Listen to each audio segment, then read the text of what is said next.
Minister, myself and Deputy John Brady requested this debate at the Business Committee on Amnesty International's utterly damning report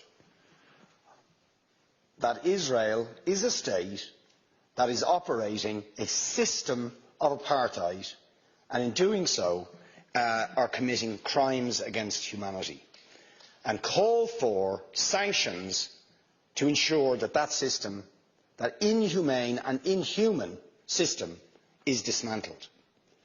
Now, we called for this debate prior to the barbaric invasion of Ukraine by Vladimir Putin.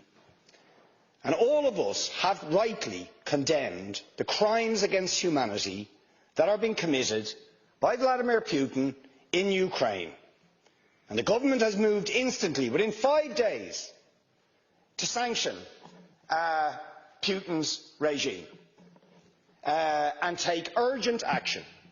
And the strength of language that was used, rightly, against Putin as a barbarian, as a thug, as a murderer, as a warmonger, all of which are true, all of those things apply to the State of Israel in its treatment of the Palestinians, and yet the government is concerned about its use of language and doesn't feel it is appropriate to even use the word apartheid when Amnesty International, the most respected human rights organisation in the world, and Human Rights Watch, within a very short period of time, issue these damning reports saying that Israel, since its foundation, has been built on a system of oppression and domination and apartheid and racism, involving the murder of unarmed, innocent civilians on a regular basis, arbitrary detention and imprisonment, land annexations, the displacement of people, the denial of basic fundamental rights to 6 million Palestinians who are displaced outside Israel and the occupied territories, to the right to their return to their homes, to the illegal blockade of Gaza, which has left, as they say in the report, Gaza in a permanent state of humanitarian crisis, denying people access to food, to water, and treating the Arab population as a whole, the Palestinian population as a whole, as an inferior race. I mean, it doesn't get stronger than this. And yet you want to be careful about your language.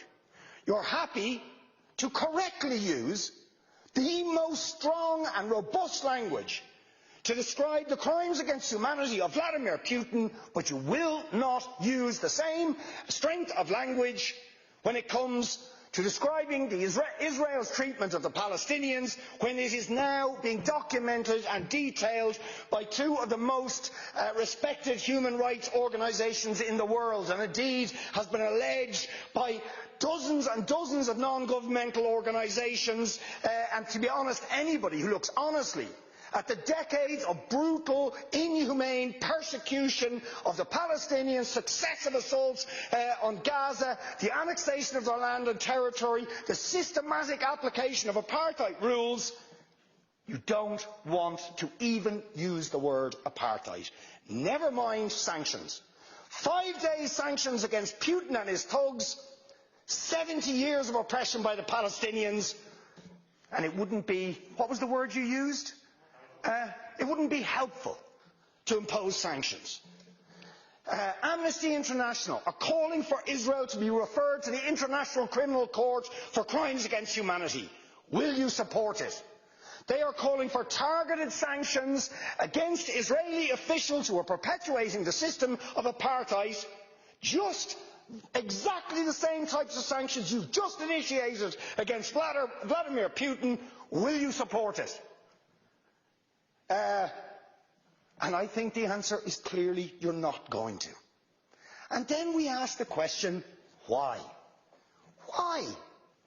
Now you see, if you're going to have moral standards, those standards have to be consistent. Otherwise they are not standards at all, they are just cynicism.